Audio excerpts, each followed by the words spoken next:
What's happening, everybody? Today we are with the man, the myth, the legend, the one and the only Ed Mylett. Super honored to be here. We are in his beautiful home. We have the ocean behind us, listening to these waves, and I'm gonna let you guys hear from the man himself, and we're gonna get into why this guy has done what he's done and why he's helping so many people. So Ed, thank you so much for having us. Thanks for being here, brother. Appreciate it, brother man.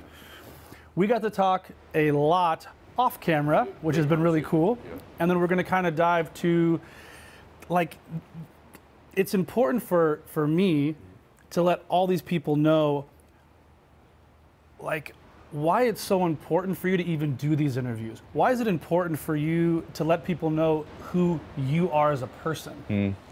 That's a good question. No one's ever asked me that before, actually. I think it's just, listen, I think that in business today, or even on social media, it's just exposure. Attention is what wins. And I don't want people to, the cool thing about something like this is people just begin to realize, oh, this is just a guy. He's a normal person. He's not any, we all have unique giftedness and special blessings that God gave to us, but no one's better than anybody else. And in this social media space, we all become myths, like you said, like these just mythical figures. I'm just a regular dude, man. And so that's what probably the best part people get out is like, oh, this guy's just normal, you know, just like me. He's a normal guy from Diamond Bar, California. Yeah, you did your research. Yeah. That was in the middle class. And I Yeah. love what you said once in an interview, that it's hard to go from the middle class this way, Yeah. because there's like no real drive. You're like, there's no real like, okay, I was poor, Yeah. and there's a pain point, You got it. and then it's like everybody's just comfortable, so like, why am I gonna go there? Yeah, well, you know, good's the enemy of great, right? And the two motivators in life are either to avoid pain or gain pleasure. When you come from a middle class background, you don't have either one of those stimuluses, right? So if you grew up really poor, like a lot of my successful friends, they have these hardship, horrible upbringing stories. Right. They knew what they wanted to get out of, what they wanted to avoid. They saw what they didn't want, the pain of that caused them to want to avoid it. And then I'm sure if you grew up wealthy, you know, my son has this, my daughter has this. You have access to a good model, role model. You have access to people and resources, places, things, money that you wouldn't get otherwise. So, you know, you don't have either one of those when you're in the middle. So none of them are easy. Becoming successful is not easy necessarily. But I do think the middle is the rarest place where you see people who become successful because they don't get that leverage on themselves or pain or pleasure. No, and it is 100% true. Yeah. And I never thought about it that way. I was like, wait a minute, that makes perfect sense. Yeah. Because it's true. It is true, yeah. So let's kind of rewind the clock back a little bit to, you're playing baseball in high school, and you have a vision to probably play, you know, at pro ball. Correct, playing the big leagues. And then what shifted, or like, why was that so important for you just to go to the next level there? Yeah, well, I went on and played in college. I was a highly recruited player in college too. The truth is I just failed. I mean, if we, like, everyone's got that story, oh, I got hurt. Yeah, I did have an injury, right? But here's the fact. I was a really good player. I had some talent. I was a highly sought after recruit, and I failed. I didn't make it. So my first dream, I failed at it. And in hindsight, actually something came out today on social media about this. I talk about it, but in hindsight, here's the real bottom line truth. I did not have a very high identity. I didn't really believe in myself. I didn't really know. I wish someone had gone back and said, you are special, you are gifted, you are great, and would have challenged me to work harder. The truth is, I worked hard. I worked hard, and that's not the standard where you excel. I didn't outwork everybody. I wasn't the hardest worker in the room. I didn't have the highest level of belief. I didn't work on my worth. I didn't work on visualization, and I failed. And so, the cool thing about that was I let that affect me, where I knew what I never wanted to do in my life when I got into business. So when I got into business, I already knew who I didn't want to be, which was that baseball player. Hardworking, but not the hardest worker. You know, kind of worked on myself, but had low self-esteem, low identity. I never knew how good I was. And I also knew what it was like to have a dream completely fail. And a lot of people listening to this have that. They had a marriage that didn't work, or they have, you know, boyfriend or girlfriend broke up, they were going to college and they dropped out, maybe it was a business setback, something they really wanted to be or do failed, right? The question isn't whether that's going to happen, because it happened to me. The question is, what did you take from it? What did you learn from it? And how are you going to respond to it? And so for me, all of this, ironically, weirdly, is a response to that failure. It's the craziest thing for me, because it's a very similar story. Is it really? Where I was going to be the next thing. I was in high school. I was a junior. Okay. And there was a senior player. I spent 14 years behind home plate as a catcher, and I would hit the ball into the neighborhood. But I was the poor kid on the team and the rich kid on the team's dad put up all this money for the team, so he would always play when all the scouts were there. So I got a bad taste in my mouth for the politics of the sport and didn't play my senior year and walked. You just walked from your dream. Walked from my dream. I always still get goosebumps. Chokes me Yeah, up look a at bit. you. You are. Yeah, You're getting goosebumps. It's like it. But that gave me the drive to like, I'm never letting that happen again. Yeah. And it gave me this work ethic that I can't explain. Like it's crazy. I see it on your face. It's those crazy pivotal moments that hurt like hell when you're in them. Yes. But they put you on this trajectory that I would never change a thing. Yeah, well, the reason you won, though, is the reason I'm doing pretty well, too. It's not the events of your life that define you. It's not you the do event. with them, of course. It's the meaning you take from it. So you could look back and go, well, it was the politics, it was the coaches, it was this. All that's true, but that's not what you did. You said, actually, it was me. It was my response. It was my weakness. It was my poor decision making. And so I could go back. I hurt my leg, you know, they didn't play me when we played at Stanford or, whatever. It doesn't matter. The bottom line is that the meaning I took from it is I'm never going to lose like that again. I'm never going to face this pain of failing. I could have taken it from it. I'm a loser. Let's not try for great things because you're probably not going to get them anyway. And being average is okay. My mom and dad were happy growing up. No, the bottom line is, man, is like I took the right meaning from the event, and so did you, to the point where it means so much to you, your body just literally reacted 20-something years later, right? It's crazy. So that's why you won. And it's important for me to tell other people, like, your failures, every punch I've ever had in the face and spitting out teeth, I would never change one thing of it. Yeah, I wouldn't either. I wouldn't change any of it. And I don't ever want to change any part of my life because it's mine. It's part of my path. It's part of my learning. I think everything in your life happens for you and not to you. Most people think life's happening at them or to them. I think it's happening for me. And that's the easiest, corniest thing in the world to say. But I'll give you an extreme example. Life happens for you. My dad right now has cancer. How in the world is that happening for me? Right? Like there's nothing good about it, and there isn't. But it's happening for me to this extent. Well, number one, every moment with my dad's more precious right now than it would have been otherwise. Agreed. Moments with my kids are more precious, right?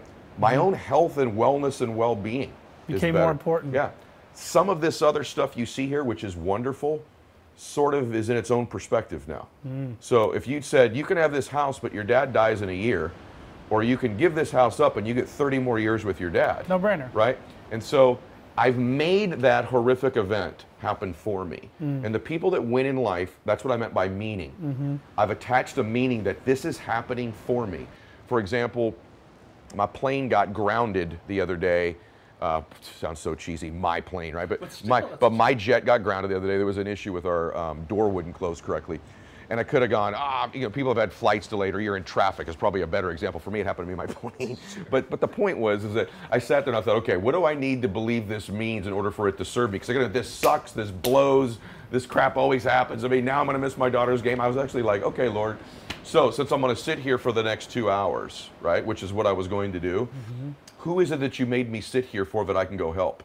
So I'm at this airport, this private place. You put me here for a reason. Who is it that I need to go see and help for the next 2 hours? Why you left me here? And sure enough, within a really short window of time, speaking of cancer, a couple came up to me there. They said, oh my God, Ed Mylett, we were just watching your stuff. We were watching your podcast, or your YouTube rather, on the flight. My wife's battling cancer. She had stage 4 cancer. I'm a big fan of yours. And it ended up just being a great encounter for about 20 minutes with this couple. Had my plane taken off, I would have never met them. And they'd have never had that experience. We would have had that experience. So it was ironic. Not always does it happen that evidently or obviously, but within like about 20 minutes that event took place. So. But that is the power of the mind, and I really want you guys to hear this because it's super important. You had the capacity, because of what you do in the morning and how you've set your life up over these years, to have that pause and to say, okay, God, like you put me here for a reason. I'm going to make the best of it. Yes. Like most people are so reactionary that it blurs that softness. Yes. And that's why prayer and meditation for me in the morning and sitting in gratitude is so wildly important, because it gives me the ability to have those pauses when I need to perform at a high level. Yes. Just like all the top athletes, all the top whatever, they have that gap where they can go into a place where everything slows down. So true. And you can think. Yes. By the way, mine starts in the morning too. So we're talking about this off camera. By the way, I'm going to plug my book because it's free, so I don't make any money on it. But I have a book called Max Out Your Life, hashtag Max Out Your Life. You can get it at maxoutbook.com. If you use the hashtag Max Out, it's free. And there's no upsell afterwards. There's no seminar. That's because he's a good dude. Right. There's nothing in there. But one of the key parts of that book is my morning routine. I go through step by step. We're sharing each other. Our routines are very similar. Yeah. And the reason I do that is because I have this hallucination, this belief that if I can control the first hour of my day and the last hour of my day, I have a whole lot better likelihood of controlling what happens in the middle of my day. Couldn't agree more. Yeah, and so I really decided, because I lived my life out of control. I'd wake up, check my phone, problem, reaction, worry, stress, and throughout the day, I spent years of my life responding and reacting to everything in my life. Everybody else. That's right. And I'm like, I have to get some control over my life, and I can't control all of the events of my life. But I can control what I do when I wake up. I can control whether I meditate or pray. I control whether I do a gratitude exercise. I can control whether I'm reading my stuff that's getting me focused on the day. And I can control how I finish the day. All of a sudden, my life started to transform because not every day, but many more days, the middle of my life was the middle of my day was in my control in my life. You're conscious of it. You're right, and you stack up enough days where you're dictating the damn terms of your life over time, you're going to win. The other thing you said that I love is, no matter where you are in life, how you do one thing is how you're going to do everything. So if you may not be in your career you love yet, you may not be at your dream business yet, you got to excel there. You got to excel where you are now, because how you do there is how you're going to do when you do find your dream or your right relationship or the right business for you. So make sure you excel where you are now. It's so crucial and so important. And people forget that, like, look, 30, 60 days of doing something might be a little hard in the beginning. Like, you cannot, I say this a lot from stage, you can't read about push-ups and a six-pack. Right. Like, you can get all the books. So true. But you also have, you have to have the mental, clarity to say, look, I'm gonna go to the gym every day and here's what I'm gonna do. And then through that process, you get the results. Nobody rolls into the gym and does 1,000 crunches and leaves there shredded. No, that's right. There's time. It's time. Right. The other part of it too is that I think people underestimate their capacity to get great at anything. So, I mean, anything, to become an expert at something or to get great at something. They also overestimate what they can do in the short term and way underestimate what they can do in the long term, right? But you have the capacity as a human being to get great or become an expert at about anything if you immerse yourself in it. Perfect example is cancer. My dad has this type of cancer called liposarcoma. 2 years ago, if you said the words liposarcoma to me, I have no idea what the hell that is, right? Now it's become really important to me because my dad has it. I would consider myself a damn oncologist now, level understanding about liposarcoma, because it's been so important to me. I've immersed myself in that topic, and now I can communicate with about anybody on any level on that topic, and I'm not bright. I have no science background. I flunked chemistry. I'm not a doctor, but it's become important to me. And so I've gotten pretty good at it. So imagine if you even got immersed in things you kind of have a proclivity to already be good at, you could excel even further. So don't underestimate yourself. Yeah. And it's a huge piece that you just touched on, was it mattered to you and it's important to you. Right. I got D's and F's in school and was a terrible student. Me too. Not because I was just completely out there. It's didn't matter to me. Didn't matter to you. Right. I literally was told my senior year by my guidance counselor, and she's a very sweet woman, but I proved her very wrong, Miss Watson. Mine was Mr. Park. She said to me, she goes, "It's a good thing, Andy, you are a good-looking young man and a really good athlete." And I go, "I'm going to show you, Miss Watson." Oh my goodness. But it's those things where it's those stories control us. The stories that we get from our parents, from our grandparents, from our peers. So surrounding yourself with those people leads me to the next part of this is who you're around is really that part's real. That's a real thing. And you can accelerate yourself that way. It's the most real thing. I didn't mean to interrupt you there. I apologize, but because I get excited about that topic. That's probably the greatest obsession of my life is who's around me. And I'm constantly trying to, upgrade's probably the wrong word, but I'm constantly evaluating who I need to add to the board of directors of me. I have a board of directors up here. I get it. All the time, man. So I am a product. I'm in this space. People say, why are you in this space? Because you're already a pretty wealthy guy. Because I've known what mentors, friends, and associations have done for me. Agreed. It's so if I can be that to millions of other people, I have an obligation to do it because I'm where I am. One of the reasons I'm where I am is because I was, by the way, not only did I have these associations, I was coachable. I had one of my mentors tell me, a very well-known businessman, owns a very big company you would all know. He said to me, he goes, what I like about you, young man, this is a long time, he goes, is you are coachable at the speed of instruction. Meaning when they gave me the info, I acted on it. It's not good enough just to have mentors and associations, it's to act on it.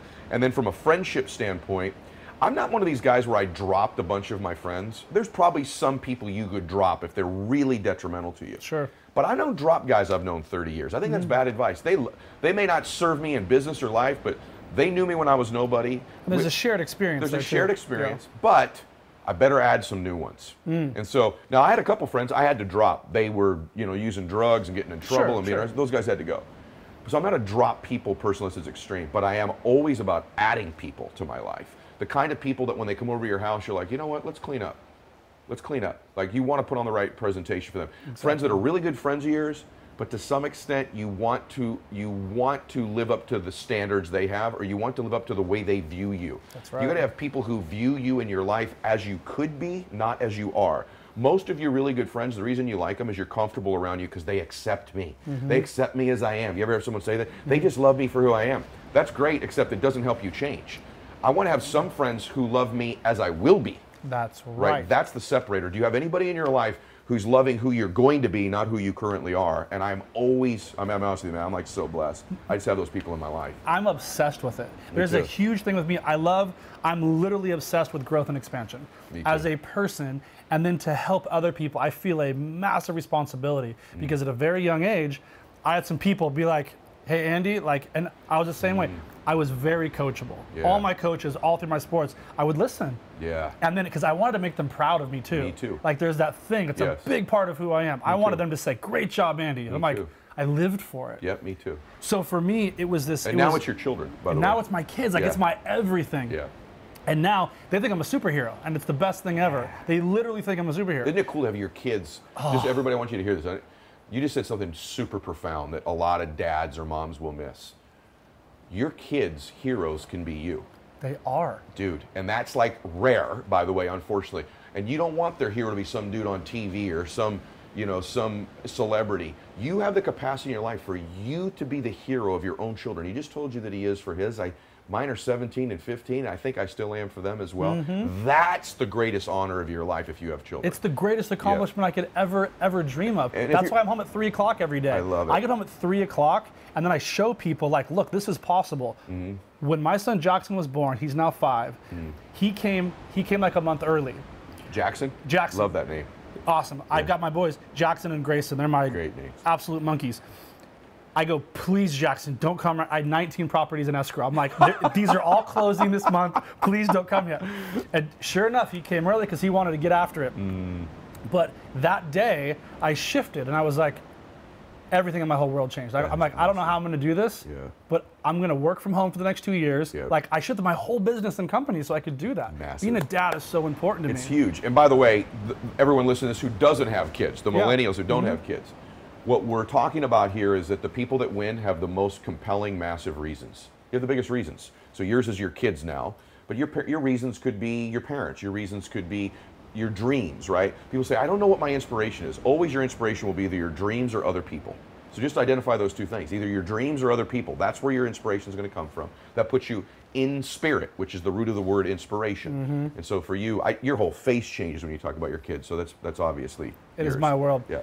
Ed, thank you so much for this. I could literally sit here with you all day long and chop it up and talk. You are an incredible person, humongous inspiration to me, and I can't wait for us to sit down again. Yeah, I'm glad we're friends now, brother. And please tell these guys where they can follow you. You got to follow this guy. Oh, you can just follow me on social media, Ed Mylett, which is Mylett. Anywhere on there, YouTube, Instagram, all that stuff. I have a podcast on iTunes. It's the top 3 in the world there. And I've got a website, edmylett.com, too. You can subscribe for my newsletter. It's all free. So, yeah. I love the free. I'm the same way. 99% of everything I do, me too. Free. Me too, man. Same thing. That's why I like your stuff. Awesome, Ed. Good to meet you, man. Thank you, brother. Thanks.